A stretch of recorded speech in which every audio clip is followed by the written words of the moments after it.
Bonsoir à toutes et à tous. Premier volet ce soir de deux émissions que nous avons décidé de consacrer aux avions de légende, à ces fantastiques machines qui ont ponctué leur époque et qui nous font encore frémir aujourd'hui. Deux émissions qui seront propices à revenir sur une époque que l'on a appelée la conquête des airs, où le génie, l'ingéniosité et l'audace s'associaient le plus souvent pour le meilleur, mais malheureusement parfois aussi pour le pire.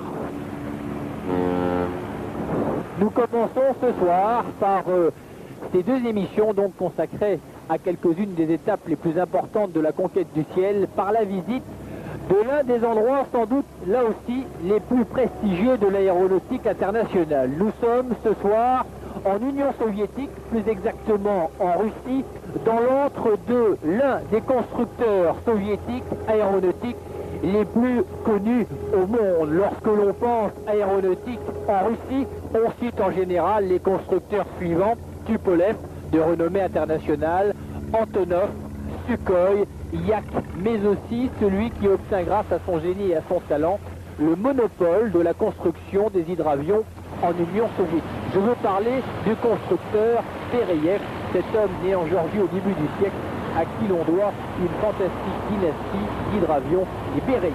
Ce soir, nous sommes en Russie, à quelques 1400 km au sud de Moscou, quelque part à l'est de Yalta, dans une petite station au nord de la mer Noire. Dans cette station qui sert d'hydrobase, une hydrobase d'essai à ce constructeur Bereyev. Bereyev qui nous accueille ce soir, c'est sans doute la première fois que des caméras étrangères seront autorisées à filmer cette hydrobase et les deux avions que vous avez vus se mettre à l'eau tout à l'heure.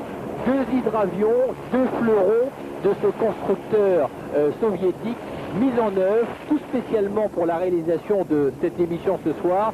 Le premier étant quelque part l'ancêtre du second. Le premier, le B-12, un hydravion construit en 1945, hydravion déjà qualifié de géant à l'époque. Le deuxième, il fut la vedette surprise et spectaculaire du dernier salon aéronautique international du Bourget au printemps dernier.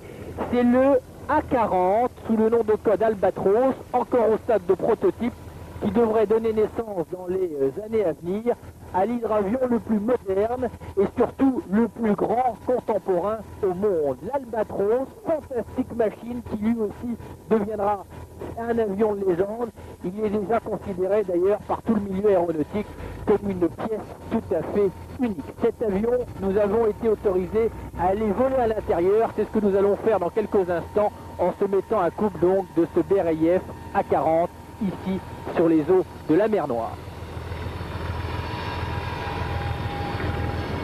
42 mètres d'envergure, 42 mètres de longueur, 10 réacteurs plus 2 réacteurs additionnels pour augmenter la poussée au décollage.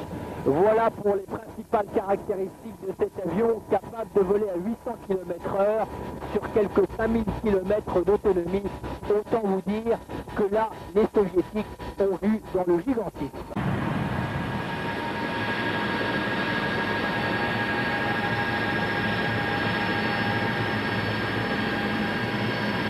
On a remis l'horizon artificiel à plat. Voici pour l'histoire très résumée de Georgi Mikhailovitch Bereyev, ce constructeur russe, je le rappelle, disparu en 1979. Retour à bord de l'A40 Albatros, l'hydravion le plus grand du monde et sans doute le plus technique et le plus moderne, bien que quand on est à l'intérieur de ce prototype, on a le sentiment que on en est effectivement encore au stade du prototype, car les matériaux employés peuvent sembler parfois un peu précaires. Cet appareil est d'ailleurs truffé de matériel électronique qui sont autant de systèmes de prise de mesure pour pouvoir donc analyser tous les paramètres de vol. On est en train de taxiller sur l'eau et je dois dire que c'est un des moments les plus étonnants pour quelqu'un comme moi et comme sans doute la plupart d'entre vous qui êtes passionnés d'aviation, c'est de voir une telle forteresse glisser d'une manière quasi insensible sur l'eau. Dans quelques instants, le pilote qui est à ma droite, Gennady Kaloujny, qui est le pilote d'essai de ce Bereyev A40, va mettre toute la puissance on pousse sur les manches, les deux commandes. Réacteur gauche, réacteur droit, 2,5 tonnes de coucher, plus les réacteurs additionnels. Et vous allez voir, il va tirer légèrement sur le manche. Voilà, on le déjauge, vous voyez, ça monte un peu. Hop, et après, on va repousser pour asseoir le Beraïev. Ça bouge.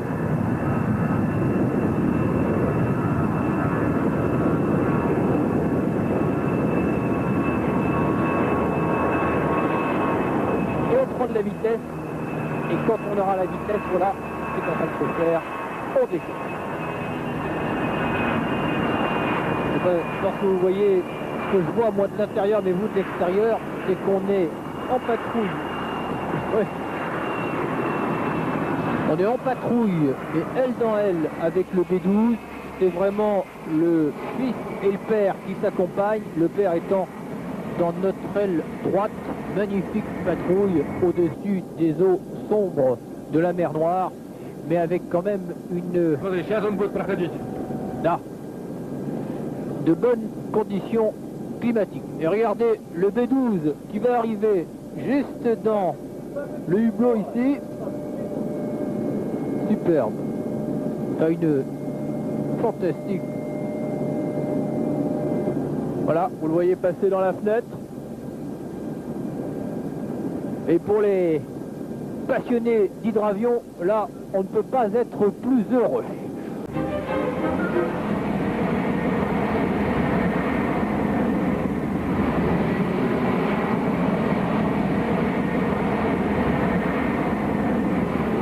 Toujours en patrouille serrée avec le B12 et les deux pilotes soviétiques s'en donnent à cœur joie pour des évolutions serrées les uns l'un autour de l'autre.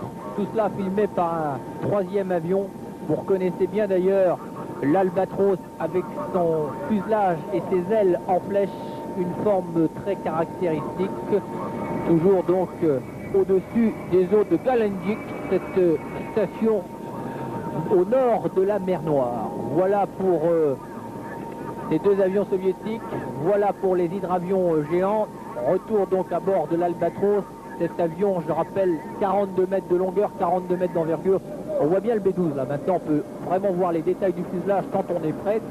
Cet avion qui est pour l'instant en stade de prototype, qui devrait donner naissance dans les années à venir à différentes utilisations. Les soviétiques sont très confiants sur les commandes, soit un avion qui servira au transport de passagers ou de fret jusqu'à 68 passagers pour des endroits inaccessibles, ou qui n'ont économiquement pas la possibilité de construire des aéroports et qui profiteront de plans d'eau naturels. C'est d'ailleurs comme ça que l'hydravion s'est développé, parce que les aviateurs et les ingénieurs au début du siècle pensaient que c'était bête de ne pas utiliser les 2/3 de la surface du globe qui sont recouverts d'eau. Ou une version bombardier d'eau, 12 000 litres d'eau peuvent être écopés avec la version bombardier d'eau de l'Albatros, 12 000 litres d'eau écopés d'un seul coup, même s'il y a 1,20 m de creux. Version Rescue, c'est l'une des versions d'ailleurs que les soviétiques risquent de mettre en avant, avec un équipage capable de se poser en pleine mer pour porter secours soit à un cargo, soit à un avion en difficulté. Version ambulance pour se rendre sur des catastrophes naturelles. Voilà pour les différentes donc versions de ce que sera l'Albatros, l'A-40 Beraïev dans les années à venir. Il y aurait, paraît-il, déjà plusieurs centaines d'appareils en commande.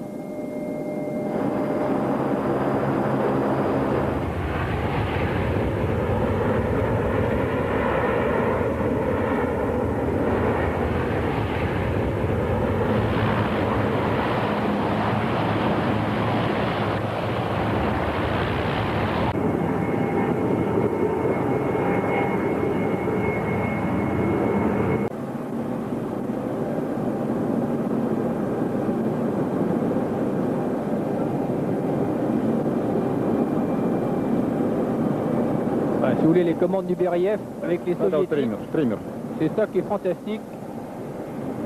Trimmer, hoppa, вот, смотри, раз. Il suffit de les demander. Okay. Et on vous les donne. Très sincèrement, j'imagine mal les Américains avec la même décontraction. Et je connais quelques pilotes, à juste titre, qui seront en France morts de jalousie. Et je dédie cet instant privilégié à un garçon qui est passionné d'aéronautique, qui nous avait dit d'ailleurs qu'il viendrait avec nous sur ce tournage, mais qui n'a pas eu le temps. C'est Michel Drucker, clin d'œil à lui, car c'est vrai que piloter l'Albatros A40 soviétique, eh bien c'est un grand moment. J'espère en tout cas que vous profitez vous aussi de ces images étonnantes. On va faire un petit virage à droite. Carrément un grand d'ailleurs. On s'autorise des vols que peu d'aviation civile nous autoriserait. C'est vrai qu'on est avec des pilotes d'essai. Mais les Russes ont ce site fantastique, c'est que il est quelquefois un peu difficile d'accéder dans leurs repères, mais une fois qu'on y est, c'est à bras ouverts qu'ils vous accueillent et ils vous en donnent beaucoup plus que vous en aviez demandé. Jamais nous n'aurions pu imaginer avoir une telle débauche de moyens pour réaliser cette émission.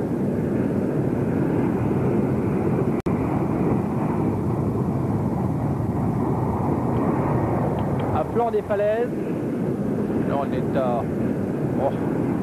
à vue de nez à 20 mètres. Et là, les bouts de plume, comme on dit, doivent pas être très loin par rapport à l'eau. On va justement, on va se faire un petit virage à gauche. Histoire de ces... Ok. En fait, ce qu'il me dit, c'est qu'il ne faut pas que je me gêne pour faire des évolutions. Et croyez-moi, j'ai pas l'intention de me gêner. Alors, 45 degrés d'inclinaison. On vérifie les instruments.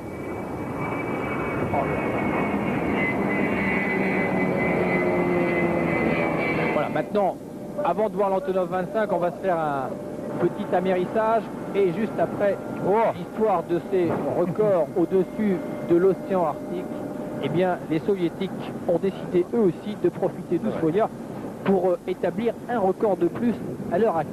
Rencontre donc avec quelques-uns de ces héros de l'Union soviétique, de ces véritables hommes d'exploit qui ont inscrit leur nom en lettres d'or dans l'histoire de l'aviation, cap sur l'année 1930. L'amérissage se fait avec une telle délicatesse qu'il faut vraiment regarder par le hublot pour savoir que l'on est posé, que l'on a améré.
J'en connais quelques-uns qui vont être malades car pouvoir piloter l'Albatros A40 pour un record, car les Russes ont décidé de profiter de notre présence pour établir un record en fin de ce programme, un record de vitesse en montée ascensionnelle. Nous sommes partis comme une fusée du niveau de l'eau avec un décollage que vous venez de voir précédé d'un amérissage avec une vitesse ascensionnelle étonnante. Nous sommes déjà à 7200 mètres.